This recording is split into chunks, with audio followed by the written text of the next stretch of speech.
Direktahan, walang kasinungalingan, serbisyong totoo lang.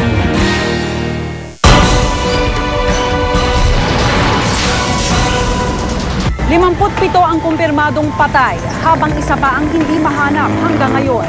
Ito ang mga iniwang numero ng pinakamalagim na election-related violent incident sa kasaysayan, ang Maguindanao Massacre. Sa unang taong anibersaryo, kaisa kami sa paghangad ng katotohanan at paggawad ng inaasam na katarungan para sa lahat ng mga biktima. Isang taon matapos ang mapait na pangyayari, balikan at kumustahin natin ang pag-usad ng kaso. At alamin ang kinabukasan naghihintay sa lalawigan at mga mamamayan nito. Ako si Jigo Manikad. Ako si Rhea Santos. Ako si Maki Pulido at ito ang Reporter's Notebook.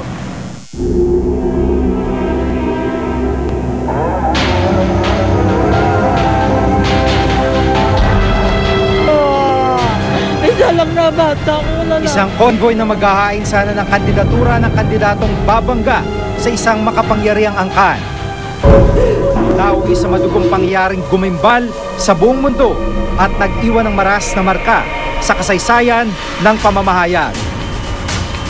Ang Maguindanao Massacre.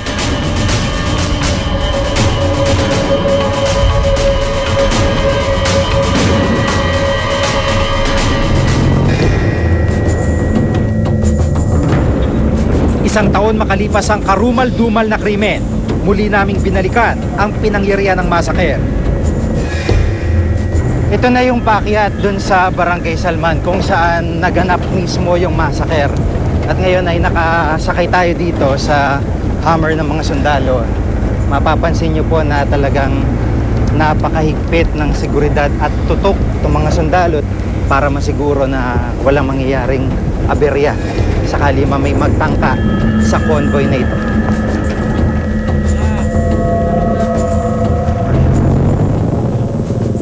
Dati ko nang kinocover ang Maguindanao. Katunayan, isa dapat ako sa mga sasama sa convoy nung nakarang taon. Pero dahil sa impormasyong nakuha ko na guguluhin at bobombahin daw ang convoy, nagpasya akong hindi na sumama. Ang impormasyon ay ipinagbigay alam ko rin sa grupong sumama sa convoy. Sama-samang ginunita ng mga kaanak ng biktima at kasamahan sa media ang unang anibersaryo ng massacre.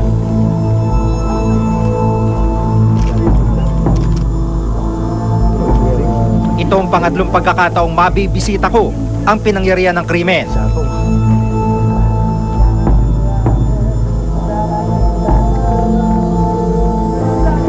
Ito mismo yung isa sa mga hukay kung saan ibinaon yung mga sasakyan at labi ng mga biktima. Sa 58 biktima, isa na lamang ang hindi nakikita, si Reynaldo Mumay.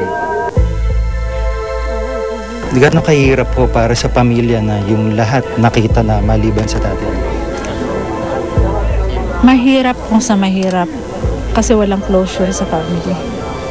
Mahirap mag-explain sa mga bata kung saan kami pupunta para bisitahin yung lolo.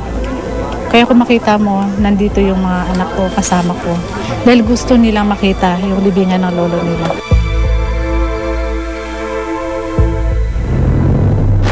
Tatlumpung taon ng mamamayag si Joseph Ubelag at kasalukuyang correspondent ng Manila Bulletin. Isa siya sa tatlong mapalad na nakaligtas sa massacre. Isang taon matapos ang massacre, tuloy-tuloy pa rin siya sa kanyang trabaho bilang mamamayag. Pero doble ingat na raw siya ngayon. Marami din tayong mga precautionary measures na ginagawa habang andito tayo sa ating trabaho. Yung paramount safety natin, yung personal safety, palagi nandoon yun. Pagkatapos ng massacre, pinag-isipan na rin niyang mangibang bansa at doon na lamang maghanap buhay. Sa tingin ng NUJP o National Union of Journalists of the Philippines, malaki ang epekto ng massacre lalo na sa pagtupad sa tungkulin ng mga mamamahayag sa Maguindanao. Una, akala natin pagka delikado yung isang coverage, pag pumunta kayo ng marami kayo, pwede na. Pangalawa, binasag din niya yung pag-aakala na kapag ganun kalaki yung event, election yan eh, hindi kayo babanatan. Hanggang ngayon, nagdadalamhati pa rin si Aling Nancy. Isang anak niyang si Gina sa mga journalist na biktima ng massacre. Correspondent si Gina ng Saksi News, isang lokal na pahayagan sa General Santos. Dahil breadwinner si Gina, mahirap para kay Aling Nancy na itaguyod ang mga apo, lalo na't sa isang maliit na tindahan lang din sila umaasa. Kahit hindi ko kaya, kayahin na lang. Kasi naawa ko sa kanila. Maliliit pa sila lahat. Wala naman kaming malapitan. Bukod sa hirap, naging kakambal na rin ng buhay nila ang takot sa araw-araw. Takot kami minsan. Kung gabi, yung open itong gate, sabi ko, sige, sirang yun na yan. Ang mga 6 o'clock, sirado na kami lahat. Nasa loob na sila lahat kasi natakot kami. Matagal ng isyong extrajudicial killings, partikular na ang pagpaslang sa mga local journalists sa Pilipinas. Ayon sa tala ng NUJP, mula 1986, 140 nang napapatay na mamamahayag sa bansa. Sa panahon ng Administrasyong Arroyo, umabot sa mahigit 100 ang kaso ng pagpatay. Kabilang narito ang 32 journalist sa Maguindanao Massacre. Itong dahilan kaya itinuring ng CPJ o Committee to Protect Journalists ang Pilipinas bilang pinakadelikadong lugar sa buong mundo para sa mga mamamahayag. Mas delikado pa sa mga bansang Iraq at Afghanistan.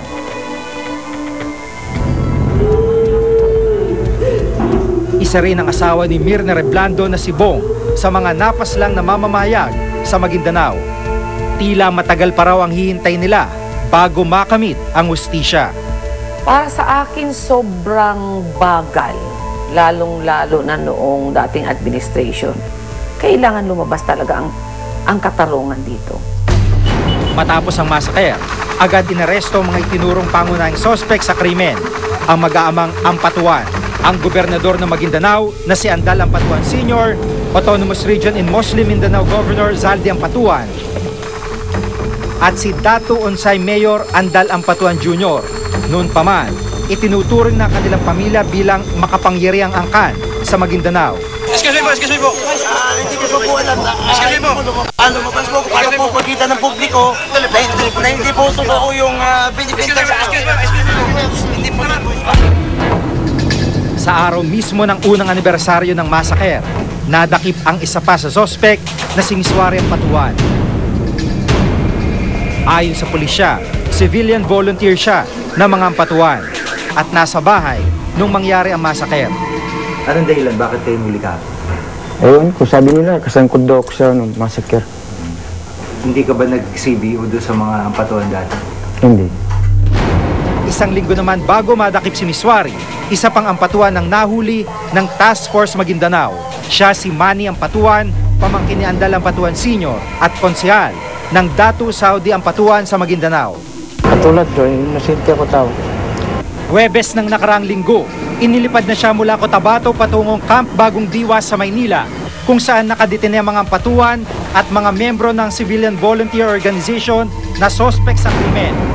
Gayunman, marami-rami pang sospek ang patuloy na pinaghahanap ng mga otoridad. Sa tala ng CIDG, sa halos 200 sospek ng Maguindanao Massacre, 83 pa lamang ang nahuhuli. Karamihan ay nandun pa rin sa Maguindanao, ang iba ay nandun sa mga bulubunduking lugar. Meron din mga pangilan-ilan na sinasabing nakatakbo na rin sa mga karatig na probinsya ng Maguindanao. At ang iba nga, may mga reports din tayo natatanggap na nandito lang sa Metro Manila, yung mga pailan-ilan.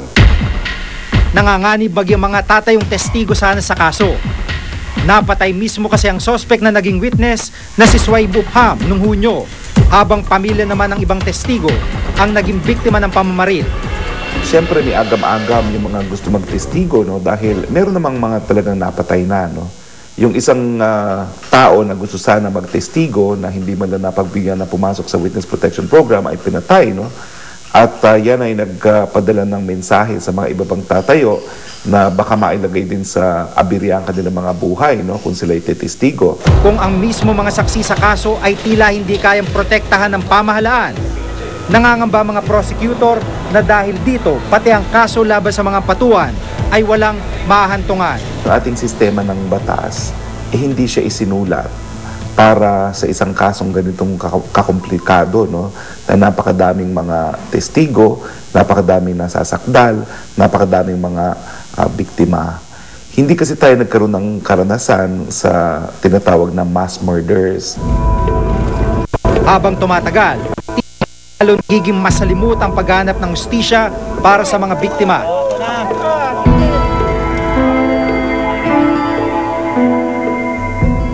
Ang nangyari sa amin dito, mahirap. Ang mahirap. Ang mayaman, yung mas mayaman pa. Sila ang hari. Basta kung galitan kanila, patayin ka.